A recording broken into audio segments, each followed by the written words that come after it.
नमस्कार. आज आपण बोलू की टेस्ट आणि प्रोडक्शन यांचा संबंध काय आहे. तर आपल्याला एक शेतकरी म्हणजे शेतीच्या बद्दल एक समजून घ्यायला पाहिजे की आपल्याकडे आहे लेटस 1 एकर जागा आहे. आता याच्यामध्ये आपल्याला 15 किंवा 20 सेंटीमीटरमध्ये आपल्या सगळं झाडांचं क्षेत्र असतं ते भरलेलं राहतं. प्रश्न असा आहे की मॅक्सिमम तुम्ही त्याला वापराल, म्हणजे ज्याला आपण डेन्सिटी म्हणू, आणि त्याचं क्षेत्र तुम्ही घनपैकी केलं, पण total flavour production, total aroma production एका एकरामध्ये तेवढंच होऊ शकतं. पण तेवढंच तुम्ही जास्त फळांमध्ये टाकलं तर त्याची टेस्ट कमी होईल, ती चव येणार नाही. तर प्रत्येक एकरामध्ये किती प्रोडक्शन करायचं याची पण एक लिमिट आहे, आणि ती लिमिट तुम्हाला कळावी लागेल की ऑप्टिमम काय आहे आणि बाजारात कोणत्या चवीला मॅक्सिमम पैसे कसे मिळतात. मी तुम्हाला 2 अनुभव सांगतो माझे. एक आहे की हाइन्स म्हणून कंपनी आहे, केचप बनवते, जगातील खूप मोठी कंपनी आहे केचपची.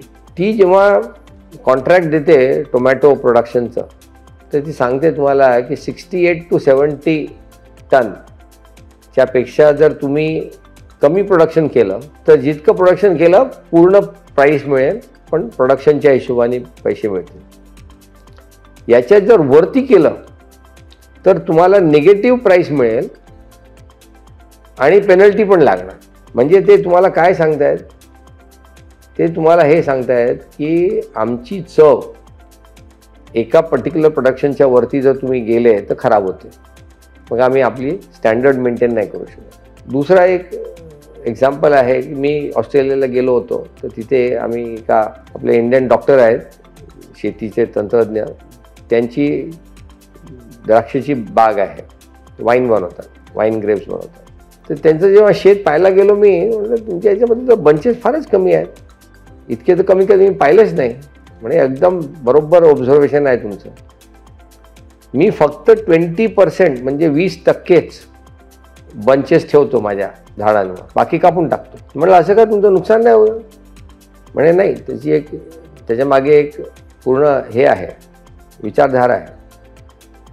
ते म्हणाले की माझ्या झाडांच्या मध्ये जितकी ताकद आहे, त्या ताकदीने जितकं फ्लेवर आहे, जितकं ॲरोमा आहे, ते सगळं आता या एकाच बंचामध्ये जातं.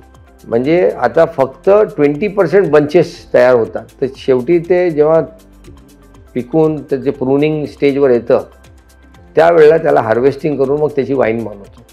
त्याची बायको पण PhD आहे वाईन मेकिंगमध्ये, आणि इतकीली फ्लेवरफुल बेस्ट वाईन तो बनवतो की तो म्हणाला की मी फक्त 5000 बाटल्या बनवतो वर्षाच्या, आणि सगळ्या 5 वर्षापर्यंत बुकड आहेत.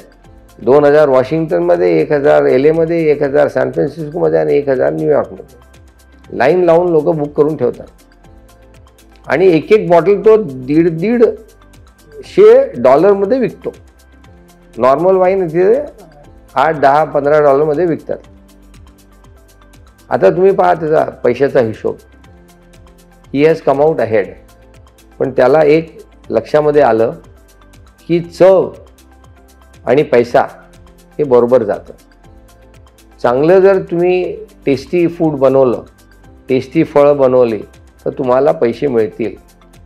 तर तुम्हाला त्याचा समन्वय बांधून घ्यावा लागेल, मार्केट डेव्हलपमेंट करावं लागेल. पण हे जर तुम्ही केलं तर तुम्ही पैसेवाले होऊ शकता. नमस्कार.